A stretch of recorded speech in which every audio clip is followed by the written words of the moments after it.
নমস্কাৰ, মই ৰঞ্জন চৌধুৰী। মই ইয়াৰ আগতো কৈছোঁ চাগে যে 2026-ৰ ইলেকশ্যনত জুবিন থকা হ'লে মানে একদম এক সে বাৰকৰ এক মানে যুগান্তকাৰী গান তেওঁ সৃষ্টি কৰিলে হয়। তো অসমৰ এই মানে সংগীতজ্ঞ যিবিলাক আছে, ছিংগাৰ বুলি কয় আপোনালোকে ন, তেওঁলোকৰ মুখত কিন্তু মই গান পোৱা নাই দেই। মানে বজাৰ জমি গৈছে, কিন্তু তেওঁলোকে গান গাবলৈ ভয় খাইছে। ভয় খাবই, কবিতা লিখাৰ পিছত দেখোন জেলত যাব লাগে, হয় নহয়? ভয় খাব, কিন্তু জুবিনতো হ'ব নোৱাৰিব, জুবিনৰ কোনো বিকল্প নহয়। আৰু মইতো হৰিদাস পাল, কোনো প্ৰশ্নই নুঠে। গতিকে বাকী যে শিল্পী সমাজ আছে, তেওঁলোকে গান চান গাওক, কমচে কম কিছুতো অলপ জুবিনৰ যে শোক যোনটো আছে সেইটোৰ পৰা অলপতো নিজক অলপ আঁতৰাই ল'ব পাৰিম।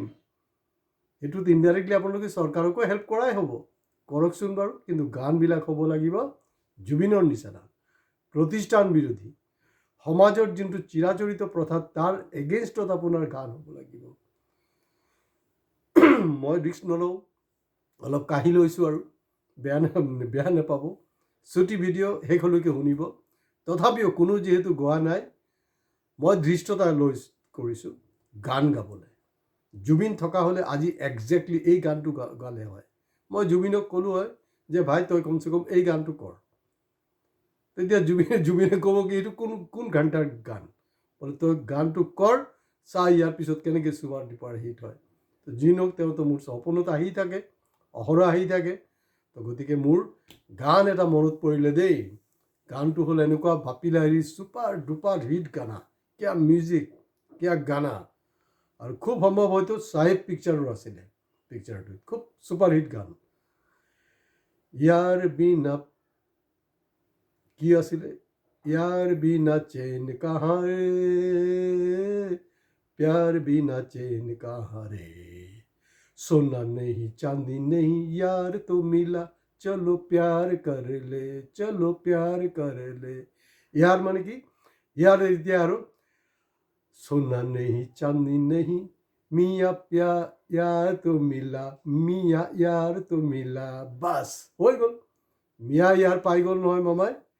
ইমান দিন যে আপোনাৰ মিয়াৰ এগেইনষ্টত বহুত কিবা কিবি কৈছে, নহয়নে নহয়? মইতো সেইকাৰণে কৈ থাকোঁ যে আপোনালোকে আমাৰ ভিডিঅ' ছাবস্ক্ৰাইব কৰিব। চাওক, এই কথাবিলাক কিন্তু অসমৰ কোনো এংগাৰবিলাক হিম্মতে নাই, দমে নাই, ভয় খায়, এনেই ডাঙৰ ডাঙৰ মাত মাৰি থাকে। মই কেতিয়াবাৰ পৰা কৈ আছোঁ যে তেওঁৰ সেইটো বি টিম হিচাপে কাম কৰি আছে। আৰু প্ৰতিটা ৰাজ্যসভাৰ ইলেকশ্যনত হিমন্ত বিশ্বৰ ৰাজনীতি, শেষ মুহূৰ্তৰ ৰাজনীতি এটা হ'বই। তো গতিকে এইবাৰৰ শেষ মুহূৰ্তৰ ৰাজনীতিটো কি, আজমল পাৰ্টিক লৈ ল'লে। কি মনত আছেনে নাই? লাভ জেহাদ, ল্যান্ড জেহাদ, তাৰপিছত কি ফাৰ্টিলাইজাৰ জেহাদ, মনত আছেনে নাই? এই কথা বতৰাবিলাক আছিলে। হয়, তেওঁ কৈছে যে সেইবিলাকৰ পৰা যোনে আঁতৰি থাকিব, সেইবিলাক মিয়াক লৈ আমাৰ কোনো প্ৰব্লেম নাই। আৰে ভাই, কি কথা পাতিবলৈ আহিছে আপুনি? মানে ইয়াত মনত এটা পৰিছে দেই, সাধু কথা আইতাৰ মুখত শুনিছোঁ। জংঘলৰ ৰজা কোন? জংঘলৰ ৰজা আমি ইণ্ডিয়াৰ কথাই কৈছোঁ, বাকী বিশ্বততো হয়েই এইটো সিংহ, হয়নে নহয়? আৰু ইণ্ডিয়াৰ আটাইতকৈ পাৱাৰফুল মানুহজন কোন হয়? হিমন্ত বিশ্ব শৰ্মা। কাহিনীটো এনেকুৱা আছিলে, সিংহইতো ভাবিছে যে মোতকেতো আৰু পাৱাৰফুল কোনো নাই, মই জংঘলৰ ৰজা। যেতিয়া সি খাচাত পৰি গ'ল, যোনটো নিগনিক সি পাত্তা দিয়া নাছিলে ইমান দিন, সেই নিগনিয়ে কিন্তু সেই জালটো কাটি দিলে। কাটি দিয়াৰ পিছতে ওলাব পৰা হ'ল। একজেক্টলি বদৰুদ্দিন এইটো কৰিলে। হয়, এইবাৰ এটা বস্তু মিডিয়া ধৰা নাই, মই যোনটো আপোনালোকক ক'ব বিচাৰিছোঁ এইটো হ'ল, এইটো আকৌ নকল কৰিব চাব এংকাৰবিলাকে, চেম মোৰ কথাকে নকল কৰি থাকিব, লাজ চৰম নাই। মোৰ নামৰ নলয়, মোক 1 টকা ৰয়েলিটিও নিদিয়ে। মই কোৱা নেৰেটিভছবিলাকে তেওঁলোকে ষ্টুডিঅ'ত বহি বাকী পিকচাৰ, মোৰতো চাওক বেকগ্ৰাউণ্ডত কিবা পিকচাৰ আছে নেকি? কোনো পিকচাৰ নাই। Direct face to face, eye to eye কণ্টেক্টত মই কথা পাতোঁ। কোনো এক্সট্ৰা আপুনি কোনো চিন নাপাব, জাষ্ট প্লেইন চিম্পল এটা পিছফালে চাওক যে এটা ব্লেক স্ক্ৰীণ আছে, ডেটছ অল, আৰু একো নাই। কথাটো হ'ল এনেকুৱা যে তেওঁ এই যে USTM মনত আছেনে নাই? গুৱাহাটীত আগত কি হৈছিলে তৰুণ গগৈৰ সময়ত, গোপীনাথ বৰদলৈৰ পৰা তৰুণ গগৈৰ সময়লৈকে নহয়, ইভেন সৰ্বানন্দ সোণোৱাললৈকে আছিলে কি গুৱাহাটীৰ কৃত্ৰিম বানপানী, ফ্লাড হৈছে, কিন্তু তেওঁৰ সময়ত আমি কি শুনা পালোঁ, ফ্লাড জেহাদ। তো ফ্লাড জেহাদ সম্পৰ্কে কিন্তু তেওঁ এইবাৰ একো কোৱা নাই। তাৰমানে কি ইউ এছ মালিকৰ লগতো তেওঁৰ ছেটিং হৈ গ'ল নেকি?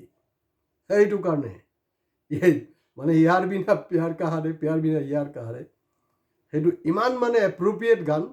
তো মই যিবিলাক আমাৰ অসমৰ মানে ছিংগাৰ আছে তেওঁলোকক লাইনটো দি দিলোঁ, দম যদি আছে মই মানি ল'ম, দম যদি আছে এনেকুৱা এটা নেৰেটিভছত, কাৰণ এইটো গোটেই নেৰেটিভটো কিন্তু মানে এটা নেৰেটিভছৰ ওপৰতে পলিটিক্স হৈ আছে, বেলেগ একো নাই। যোনে আগত নেৰেটিভটো ধৰিব পাৰিব। কেলৈ আপোনালোকে পাহৰিছে নেকি জয়ন্ত বৰুৱা, প্ৰতিদিন গোষ্ঠীৰ স্বত্বাধিকাৰ, তেওঁতো একবাৰ ৰাজ্যসভাত যাবলৈ আছিলে, একদম খাটাং নাছিলে, চব অংক মিলি গৈছিলে। শেষ মুহূৰ্তত বদমাচিটো কোনে কৰিছিলে? হিমন্ত বিশ্ব শৰ্মা। অৱশ্যে তেওঁ হিমন্ত বিশ্ব শৰ্মা পাহৰি গৈছে, যেতিয়া তেওঁ ৰিণিকেৰ লগত প্ৰেম কৰি আছিলে তেতিয়া কিন্তু সেই জয়ন্ত বৰুৱাৰ বাজাজ ছুপাৰখন লৈয়ে কিন্তু শ্বিলঙত ফুৰিবলৈ গৈছিলে।